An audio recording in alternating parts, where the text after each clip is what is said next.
Hello and welcome to the Vintage and Classic Metalwork channel, and on this video we're going to be starting a new vlog all about this Toyota Hilux Mk2 rear tub.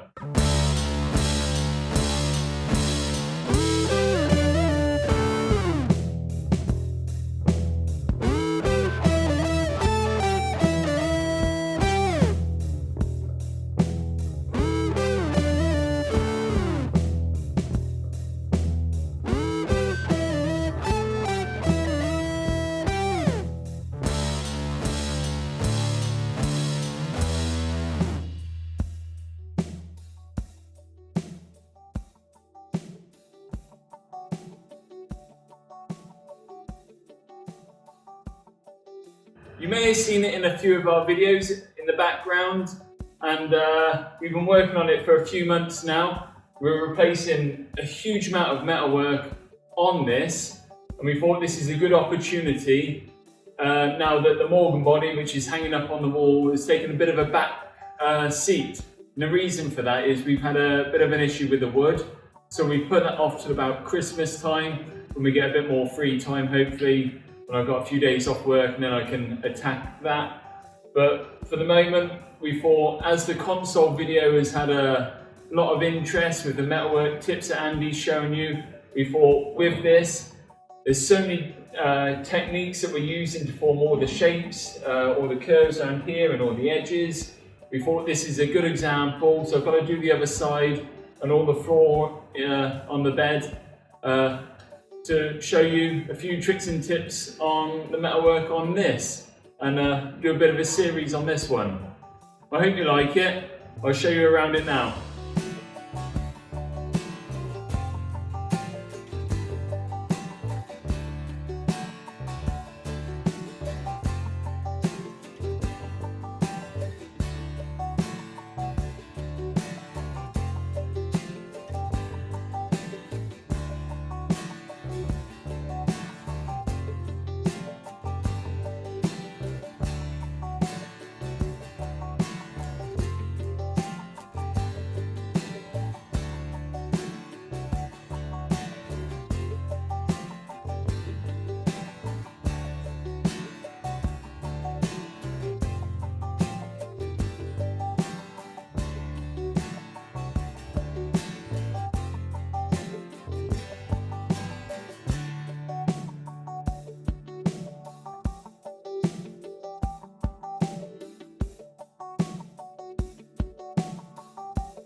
So what I'm going to start with is, on the other side we're going to make this panel. This is made up of 3 panels, 1, 2, 3. I'm going to show you the methods that are involved. We're going to be using a wooden former and various other techniques, shrinking and stretching, bit of English wheeling on there.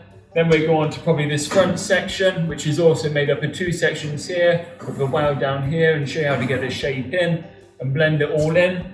Then we go on to the back, which is made out of 3 sections, and blending all this in smooth and getting it all to flow. Then we'll probably go on to the floor section. We've also got the wheel tubs as well to do. I'll give you a walk around now of the tub and show you the damage on the other side and what we've got to replace.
Right, so now I've shown you around the truck and you can see for yourself the work that's got to be done to put it right. I'm now going to show you step by step how to take it apart, how to take the panels off so you keep your datum points, which are really important. I'm going to show you some of the tools that I use, like spot weld drills and spot weld chisel, and try and take the panels off as cleanly as possible. Little tips about like when you cut the panel, like you try and get as close to a feature line to then keep the strength in the panel as well. I'll explain all this as I go along, and hopefully this will then help you for when you do work on your own restoration. Right, so I'm going to start chopping these lower sections out. That's going to be the first job I'm going to do, the front and the back. They put a patch on here to bridge this gap, and what I'm going to have to do here is, with a cutting disc on the grinder, cut through this to relieve that. Underneath there's some stays, I'm going to just chop through them as well, and then it's spot welded through the end. So I'm going to have to remove the spot welds so it's all free, and then that section will come off as one.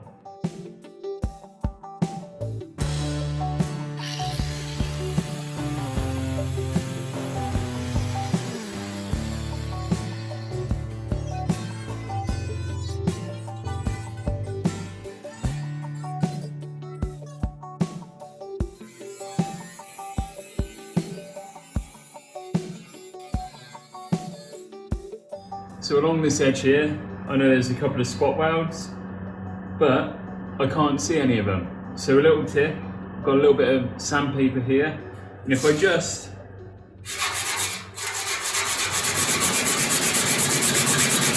scuff up this area,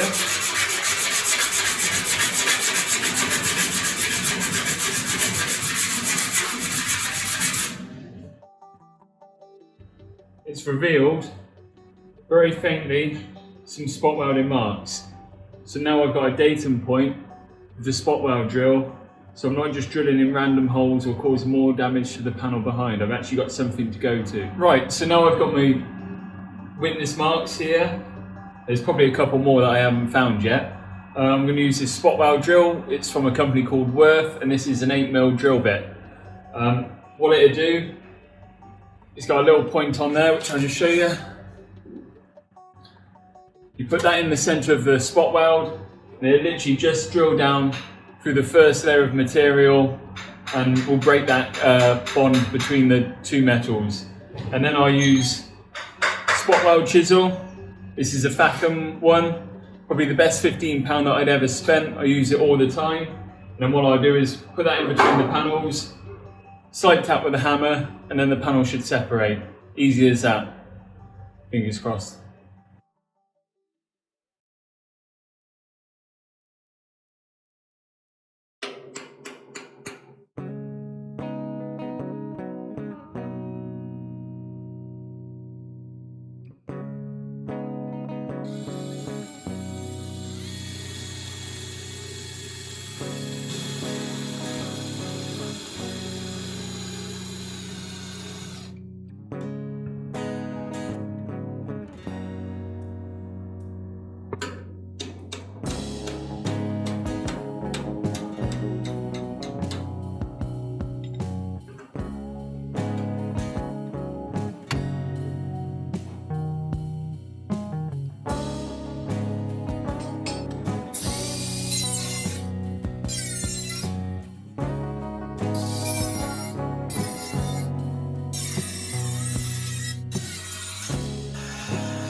So I know just in front of this weld right there that there's a couple of spot welds. So we just have a quick look in there, as you can see. So I'm just gonna try and find the spot welds. That's all that's holding the panel left on there.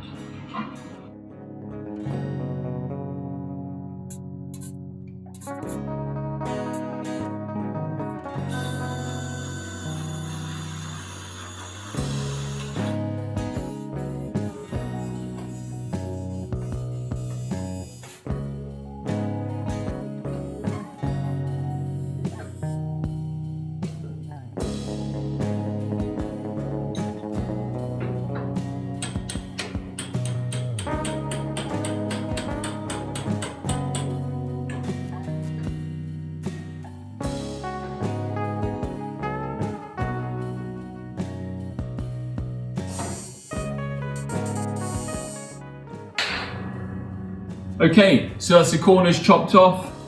I'm not going to remove the side just yet. I'm now going to go on to these corner sections. It's spot welded along here and also horizontally in various places. It's also bolted through. I'm just going to chop the tops of the bolts off. I know it's a bit agricultural, but they're C-solid. We can't reuse them, and I'm going to be replacing them with new. How we're going to make these when it comes to that video is, in the background we've got a metal nibbler called a Trump TAS 500. It's a reciprocating machine, and you may have heard of a Paul Max. Works in exactly the same way. If you have a top and bottom die made to this profile, as it goes up and down and you feed the metal through, it will then put that form, that pressing into the metal. But just by adding pressure and working its way down, you don't go straight in, you gradually do it. And this is how we're gonna make the floor here and these corner sections. So that'll be a really interesting video when we get to it. So first things first, let's start chopping this out.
Right, so my aim with this bit is to cut it out in one section, right from there all the way to the back. I've got some spot welds to undo at the front. There's a few holding it around the light section. I'll undo them and then I'll make a cut all the way along with a grinder. I'll neaten it up with a file once I get to that stage of putting the new panel on, but I'll try and get it as close to the line as possible and take that section off as one. Then I've got a complete datum from one end to the other, an overall length, the depth, and should be easy then to take the pattern from that piece that I'm taking off there.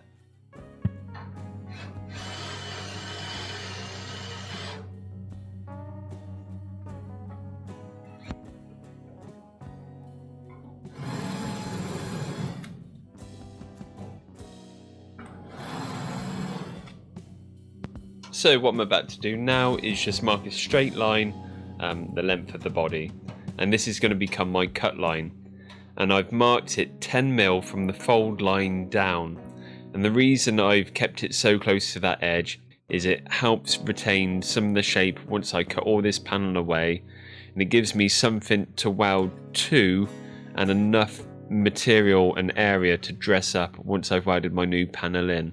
Also, keeping it close to that fold line will help with distortion and controlling the heat, so I can lose a bit of heat in that fold line there once I've welded it in, but I'll explain more about that as I get to that episode in the vlog.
So, there you go. You've made it to the end of the first vlog.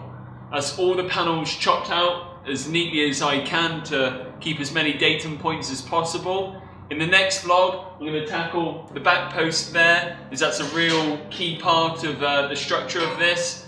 And I'm going to repair all the edges, and then we can build on from that, because once you've got a stable base, you can then make your panels and you've got a key structure to build from.